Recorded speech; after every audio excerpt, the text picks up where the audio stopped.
Good morning, girls. Today we are going to discuss the topic shell variables.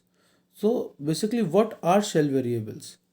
देखो shell variables या variables generally किसी भी programming में use किए जाते हैं तो वो वैल्यू को स्टोर करने के लिए यूज़ करते हैं।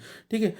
अगर अब मैं यूनिक्स में बात करूँ तो there are few global environment variables and few local shell variables. So global variables जहाँ हम जो हमारा लॉगिन शेल है, जहाँ हम न्यू प्रोग्राम्स में जहाँ शेल इनहेरिट हो रहा है, ठीक है, वो वहाँ पर पेरेंट जो शेल है हमारा वो यूज़ कर रहा है या वहाँ हमने डिक्लेयर किए हैं। और लोकल वेरिएबल क्या है, जब हम वी आई एडिटर खोल रहे हैं या किसी और एडिटर के थ्रू हम शेल प्रोग्रामिंग कर रहे हैं, देन वहाँ पर जो हम पास कर रहे हैं या जो हम जिनसे वैल्यू इंसर्ट करा रहे हैं आर्गूमेंट के थ्रू, वो हमारे पर्टिकुलरली लोकल वेरिएबल्स है। ठीक है।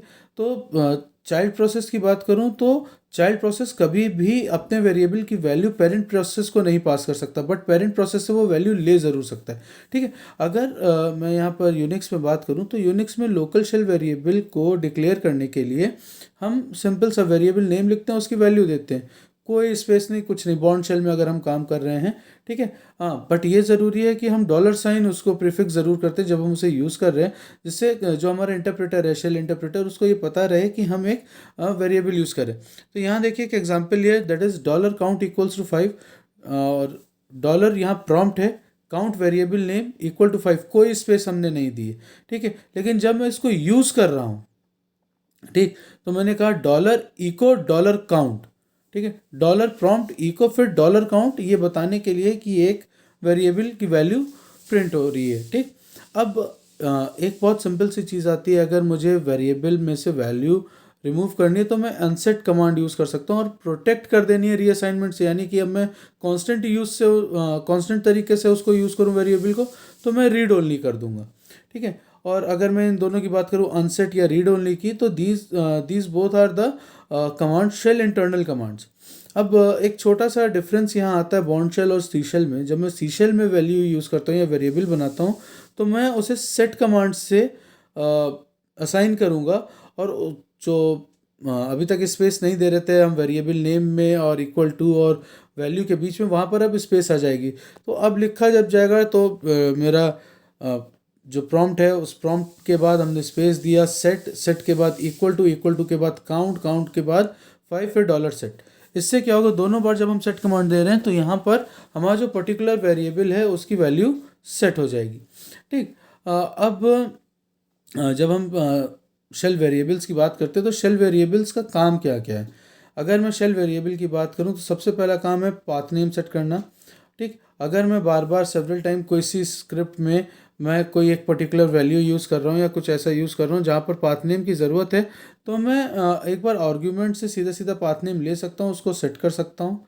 कमांड सब्सटीट्यूशन में मैं यूज़ कर सकता हूँ, रियल वैल्यूज़ रिजल्ट्स को मैं सेव कर सकता हूँ, दूसरी जगह पे यूटिलाइज कर सकता हूँ। तो ये जो चीज़ें हैं ये कहीं ना कहीं हमारे शेल वेरिएबल्स से हम यूज़ करते हैं। ठीक है।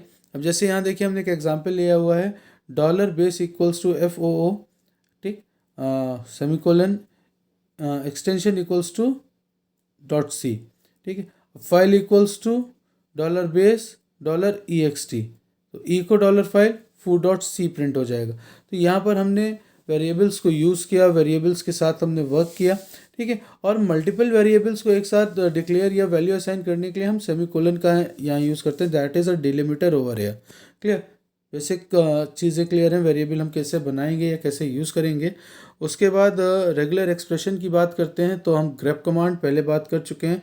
ग्रेप कमांड यूज़ किया जाता है पैटर्न मैचिंग करने के लिए। ठीक है। उसके लिए हम एक पैटर्न देते हैं, फाइल नेम देते हैं, और उस फाइल नेम में अगर वो सारी चीज़ें हैं तो हमें मिलेंगी। मैंने आप लोगों को पहले भी कहा था कि just make a TXT file और उसमें आप कुछ वैल्यूज़ प्लेस कीजिए और ग्रेप कमांड में उन वैल्यूज़ में से कोई एक वैल्यू पास कीजिए एज अ पैटर्न और फाइल नेम पास कीजिए, देखिए आपको क्या रिजल्ट मिलता है। डिफरेंट ऑप्शंस भी हैं ग्रेप के, और उनको हम यूज़ भी कर सकते हैं, जैसे -i, केस को इग्नोर करने के लिए -v, don't display line matching expressions. तो ये जितने भी एक्सप्रेशंस हैं ये हम कर चुके हैं। ठीक है। इसके अलावा अगर हम यहाँ देखें, ग्रेप के अलावा हमें BRE कैरेक्टर सबसेट मिलता है, that is basic regular expressions, जहाँ पर हम मेटा कैरेक्टर की बात करते हैं, जहाँ हम वाइल्ड कार्ड्स की बात करते हैं, जहाँ हम कैरेक्टर क्लास की बात करते हैं। तो B R E R E ये दोनों हम कर चुके हैं। ई आर ई की हम बात करें तो ई ग्रेप कमांड है। ई ग्रेप कमांड का एक्सटेंशन है जिससे हमारा काम थोड़ा सा आसान हो जाता है। क्लियर। फिर यहाँ वाइल्ड कार्ड्स आते हैं, एस्ट्रिस्क आता है, डॉट आता है। फिर पैटर्न लोकेशंस के लिए हमारे पास दो आते हैं, दैट इज़ अगर हम कैरेट साइन की बात करें तो स्टार्टिंग ऑफ द लाइन के लिए, डॉलर की बात करें तो एंड ऑफ द लाइन के लिए। एंकरिंग है, बेसिकली ये पैटर्न के एंकर्स हैं कि ये पर्टिकुलर पैटर्न्स कहाँ मिलने चाहिए। क्लियर। तो ये चीज़ें हैं जो हम लोग कुछ कर चुके हैं। मेटा कैरेक्टर्स हम लोग कर चुके हैं। ई आर ई ग्रेप को हम लोग देख चुके हैं क्या होता है। ई आर ई सेट हमारे पास है, C H plus, C H question mark, expression 1, pipe expression 2। ठीक है। तो ये जो चीज़ें हैं ये सब हम लोग एक बार देख चुके हैं। फिर भी just go through the document one more time, and if you have any problem regarding this तो प्लीज़ लेट मी नो, क्योंकि इसके बाद जो हम स्टार्ट करेंगे that is the core shell programming, जहाँ पर हम शेल स्क्रिप्ट्स की बात करेंगे और बाकी सारी चीज़ों को भी देखेंगे। क्लियर।